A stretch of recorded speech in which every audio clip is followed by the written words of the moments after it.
Selamat datang di video pembelajaran psikologi kepribadian. Di video kali ini kita akan belajar teori kepribadian menurut Harold Maslow yang terkenal dengan hierarki kebutuhannya. Maslow berpendapat bahwa kebutuhan manusia itu bertingkat, mulai dari yang dasar hingga yang paling puncak adalah untuk mengaktualisasikan dirinya. Bagaimana ceritanya? Mari kita simak. Let's go.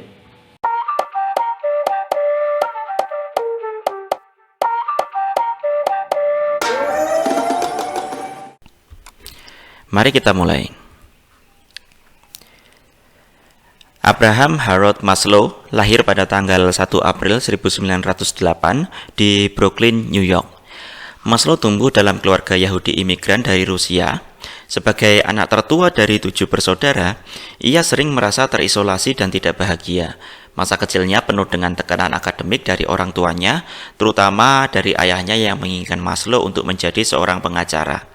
Namun, Maslow memiliki kecintaan terhadap belajar, terutama dalam bidang psikologi.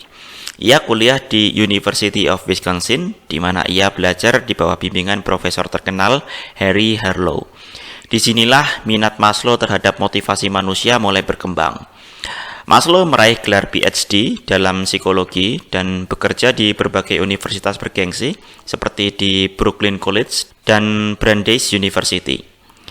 Selama karir akademiknya, Maslow berinteraksi dengan beberapa tokoh besar seperti Max Wertheimer, salah satu pendiri psikologi Gestalt, dan Ruth Benedict, seorang antropolog terkenal. Mereka menginspirasi Maslow untuk menggali lebih dalam apa yang membuat manusia berkembang menjadi lebih baik.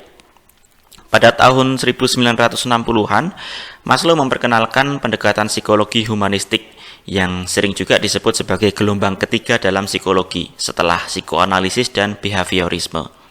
Maslow percaya bahwa manusia bukan hanya makhluk yang bereaksi terhadap stimulus atau dikendalikan oleh alam bawah sadar, tapi memiliki potensi untuk berkembang dan mencapai kebahagiaan sejati.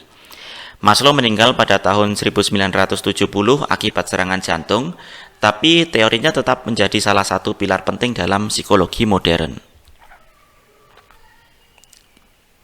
Salah satu kontribusi terbesar Maslow dalam psikologi adalah teori hierarki kebutuhan, sebuah model yang menggambarkan motivasi manusia. Maslow percaya bahwa kebutuhan manusia itu disusun secara bertingkat, mulai dari kebutuhan dasar hingga kebutuhan tertinggi, yaitu aktualisasi diri. Model ini sering digambarkan sebagai piramida, di mana kebutuhan dasar berada di bagian bawah dan kebutuhan yang lebih kompleks berada di puncak. Ide utamanya adalah bahwa kebutuhan di tingkat yang lebih rendah itu harus terpenuhi terlebih dahulu sebelum seseorang dapat fokus pada kebutuhan di tingkat yang lebih tinggi. Maslow menggambarkan ada 5 level kebutuhan. Yang paling dasar adalah kebutuhan fisiologis, kemudian di level berikutnya adalah kebutuhan safety needs atau kebutuhan untuk memiliki rasa aman. Di level ketiga adalah belongingness and love needs atau kebutuhan sosial. Di level keempat itu adalah esteem needs atau kebutuhan harga diri. Dan yang paling puncak adalah self-actualization atau aktualisasi diri. Nah, mari kita bahas satu persatu kebutuhan ini secara lebih mendalam.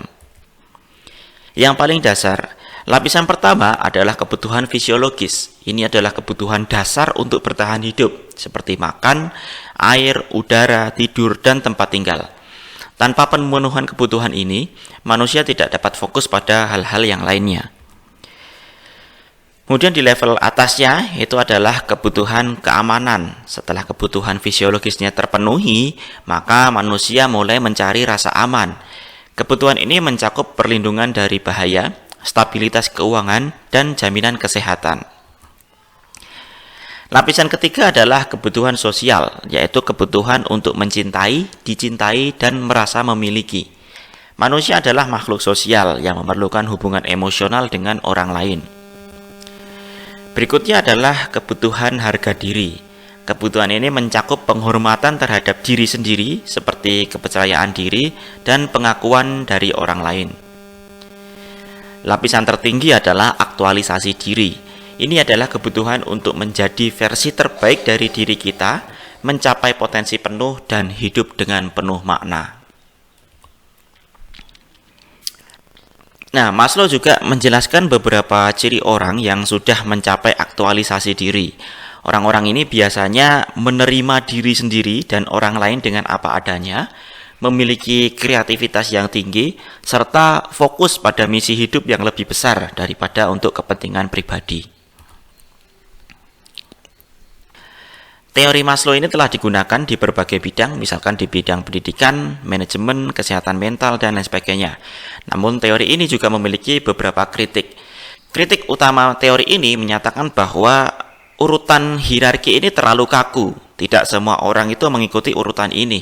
Misalkan saja, seorang seniman mungkin saja telah mencapai aktualisasi diri, meskipun mereka hidup dalam kondisi ekonomi yang sulit. Kesimpulannya, teori ini mengajarkan kita bahwa hidup adalah perjalanan menuju potensi terbaik diri kita. Dengan memahami hierarki kebutuhan ini, kita dapat lebih memahami diri kita sendiri dan orang lain. Meskipun ada kritik, ide Maslow tetap relevan untuk banyak aspek kehidupan. Terima kasih sudah menonton video ini dan sampai jumpa di video berikutnya.